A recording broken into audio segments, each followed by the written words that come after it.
Hi guys, it's Amy, and you have found Amy Loves Crochet. Thank you so much for your time. I really do appreciate you clicking on any of my videos. I've got three things to talk about today. One is a finished project, one is a group of finished projects, and one is a request. So when I first started my channel, I opened a P.O. box, and I had visions of doing some interactive things. And that didn't come to fruition yet.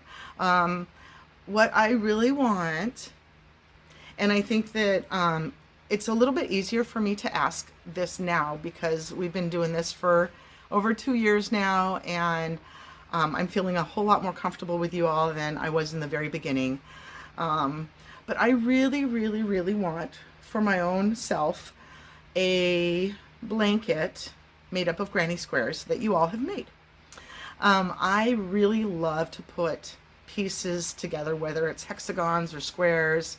I like to sew squares to each other, not animal body parts. Okay, not on the amigurumi sewing, but when I like to connect the pieces. I feel like that's my most creative place, is when I can put all these different squares together in interesting ways or whatever. So, but I don't always want to make the squares. Like, it's a lot of work, and I just do the same ones over and over and over, and I have my same yarn over and over and over. And so I just thought that it would be really fun to create a blanket out of squares. If you guys want to send me granny squares, I would absolutely love that.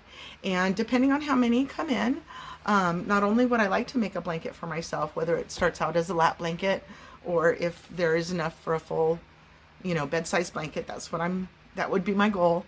But then I would also maybe make something else or something secondary, and raffle it off, or draw a winner from those who sent them in.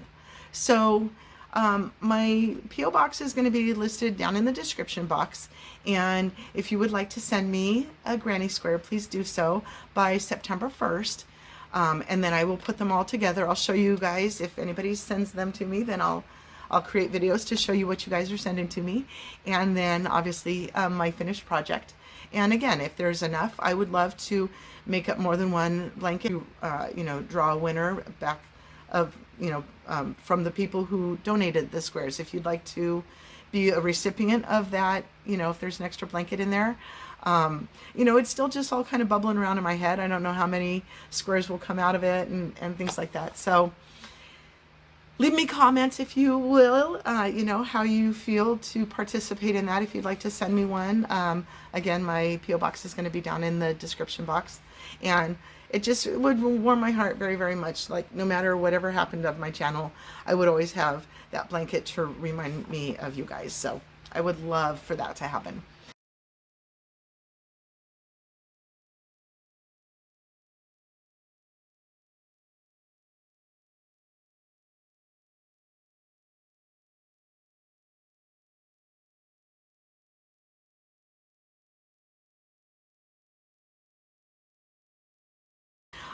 And then after squares come in and stuff, I'm going to have to close my P.O. box because it's very expensive and it doesn't earn me anything. Except you, one mailing person, if you know who you are, love you. Okay, so the other main thing that I wanted to share with you, or not main thing, but finished thing, is that I worked with some big Karen cakes. Again, you guys know I love those. And so I had two of these that are in the blueberry pudding colorway. And of course, I love to work down to just remnants, little scrappies left. So this is all I have left out of these two big giant cakes. And these cakes come in 603 yards. So it's quite a bit, 10.5 ounces, 300 grams. So they're quite a big size cake. Oh, avalanche. Okay. So this is what those look like. I absolutely love them. I bought these a little bit ago, and I've had them in my stash for a bit. And so I finally finished up this one. What's it called again? Blueberry pudding. And so the pattern that I like to work, that I found initially for this yarn, is by Hooked by Robin, and she just calls it the Big Karen Cakes blanket, I think. But this is the color way, the way that it works up. And I just did a simple single crochet border all the way around a couple of times with a couple of colors that I had, you know. I like to work up all the blue. As you usually see in my scraps, I don't usually have too much of the blue left, but I didn't have any left to go on the border. But this is a nice wide size one.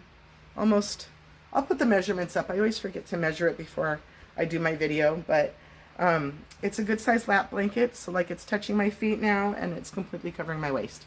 So this is always a great pattern. I love this. I never ever get tired of it.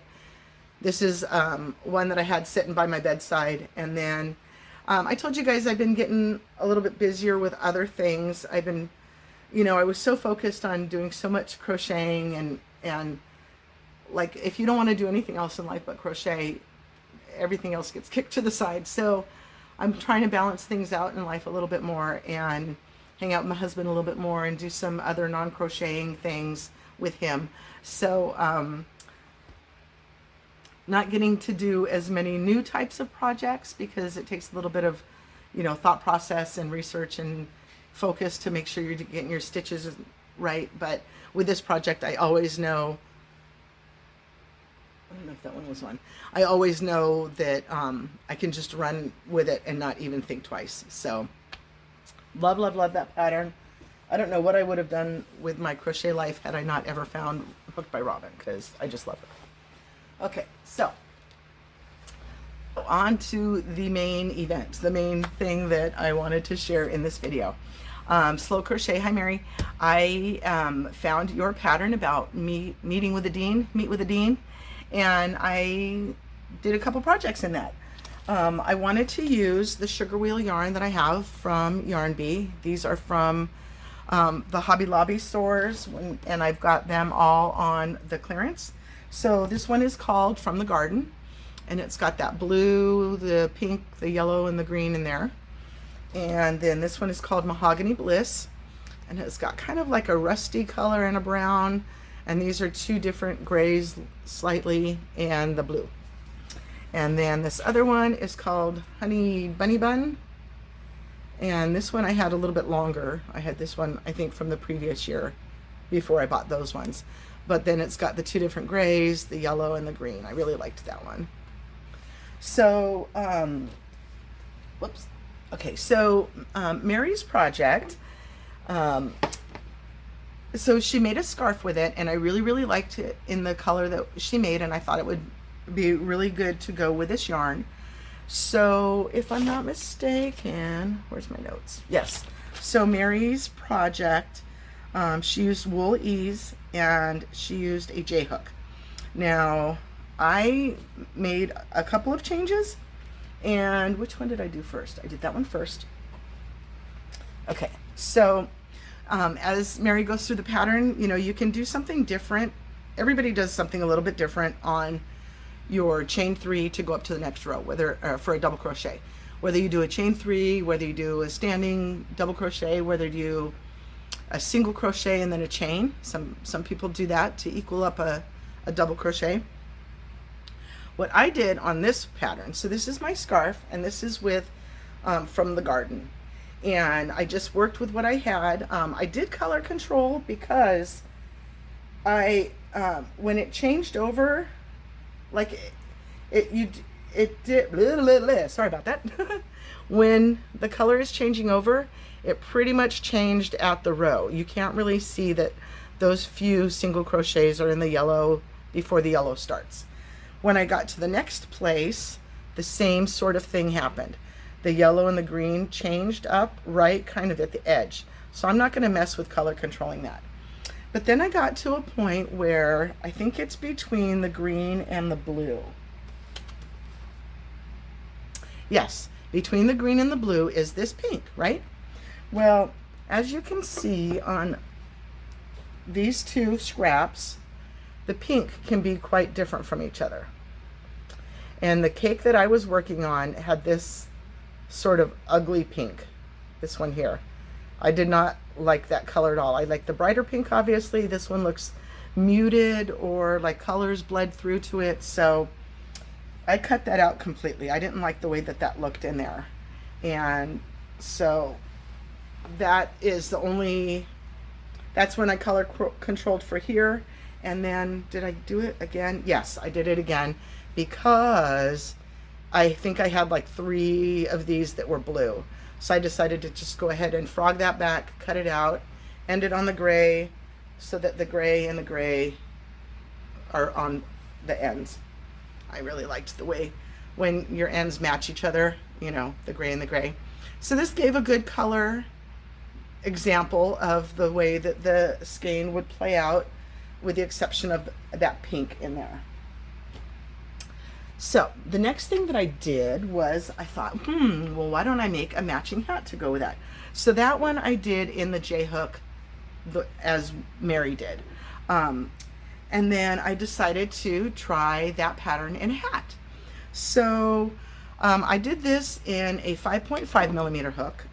Hats are, you know, hats can really change per person, and whether you use a 5 millimeter hook or a 5.5 or a 6 or 6.5, whatever, and the number of stitches that you did. So what I did was I figured out my multiple so that I could make it divisible in a hat. So normally we go up to like 60 stitches in the hat. And so my divisible by not, and 60 is too big for me. So I came down to 57. And so what I did here was I did in multiples of 11. So I would get to 55. And then I just halfway added a second one here and added a second stitch here, so that instead of 55, you end up with 57. And then you could do the pattern. Now, Mary's pattern, the clusters on the scarf, your edge cluster is 3 and then your center clusters are 4. So I just simplified that and went to clusters of 3 all the way around. And then I just added a bit of a border, single crochet borders. Ta-da! So I really like the way that it fit. It, you know, my short hair is so different now. So that fits really nice, fits really close, and I feel like it is a matching set that I could wear. Ta-da! I really like the way that that looked together. So then I did a third item, and I used the Mahogany Bliss colorway for this one, and I went up in my hook. I went up to a 6.5 millimeter hook for this one, just to make it a little bit wider. And again, the one of the sides ended with blue. It was going to be going into the blue, I think this one, and I only had like a row and a half of the shells in blue. So I decided to go ahead and cut that out. So it's just gray to gray and then rust and brown on the ends. I don't know if you can see that the grays are slightly different. The grays are slightly different. This one's a little bit more of a kind of a blue gray, and this one's a little darker. There you can kind of see. So that one, same length, almost, same length almost, but that one will be a nice, you know, grays and browns and the rust color. I really like that. Great pattern, Mary. Good for you. I hope a lot of people pick that up and watch your tutorial for that, because I really enjoyed that pattern. So I got to work with my Sugarwheel yarn that I very much enjoyed. I've got quite a bit of scraps left over. You know, I've basically got one cake of each of those 3 colorways and then a bunch of scraps. So I don't know what will happen from that, but I was happy to work with that. So if you guys have picked up any of that Sugarwheel yarn recently in Hobby Lobby clearances, this would be a great pattern to work that yarn up with, and you can see how the colors would change. So I did color control on this one. I wanted nice stripes for this one. So all right guys, that's my video for today. I hope you enjoyed your time with me. Have a wonderfully blessed day, and please do come back and see me again. Thank you. Bye-bye. So I got a little bit distracted when I was going to show you the difference between the 2 scarves. I also did the edges in 2 different ways. So this is the difference between the J hook and the K hook. So this is a 6mm and this is a 6.5mm with the same yarn. We get just this little bit more. Now the other thing I wanted to show you is the way that I did my edges. I do not care for a chain 3 if I'm not looking to put a space in between. So like for this row of all double crochets, I would not put a chain 3 here personally. If you don't want to do one of these, you know, fancier ways, then you can, I would suggest to do a chain 2. But what I did here is a standing double crochet. And you have to kind of be a little bit practiced to do that, in my opinion. It's not the easiest thing to do. And you get a little doohickey hanging off on each side. It's like a little picot.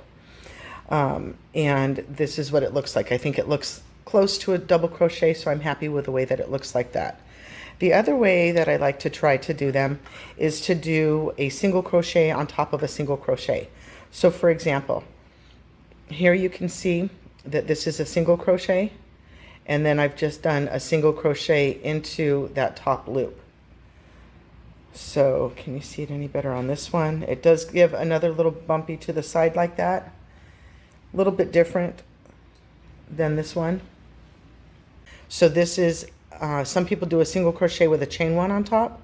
I like to do a single crochet with a single crochet on top. Well, I mean, at least I tried that in this case. So I want to still be able to see the difference between the row that has the clusters where the space is supposed to be and the row of double crochets where I'm not supposed to see a space. So you do get a little bit wide on this one. And then again with picots over here on this side, and that is from doing the chain, the single crochet without a turning chain. So it's really up to you on how you want to do that. I'll show you real quick. I've turned my work and I'm just going to reach right into that single crochet and do a single crochet without a chain, okay? And then when you single crochet into that bar there, that's the double crochet that I used for this row, just to give it a different look. So we'll just start with a row of single crochets and I'll show you how I do my standing double crochet. So I turn my work and I have not done any chains, and then you just pull this up a little bit longer, and then your finger has to hold that loop because you're going to make this one long loop into 2 sections of a loop basically. So go right back into that first stitch without doing a chain, and then you're going to start your double crochet just like you would, holding that stitch the whole time. And then now you've got the 2 stitches on your hook, or the 2 loops on your hook, that you then yarn over and pull through. And you've just made a standing double crochet. So then when you continue to crochet along the rest of your work, it pretty much looks the same. And then when you come back around, see? It's got some crossover in it. And the loops on the top, you've got 2 loops to go into. So see, your V is there almost just the same. Let me put that down.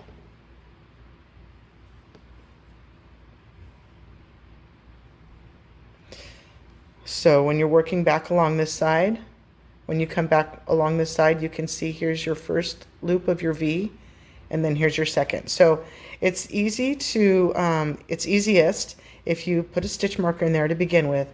But otherwise, that is where your stitch is to begin the next row. And then you just continue on like you normally do. And it gives you the same look across the top with that little V stitch. And that's the standing double crochet.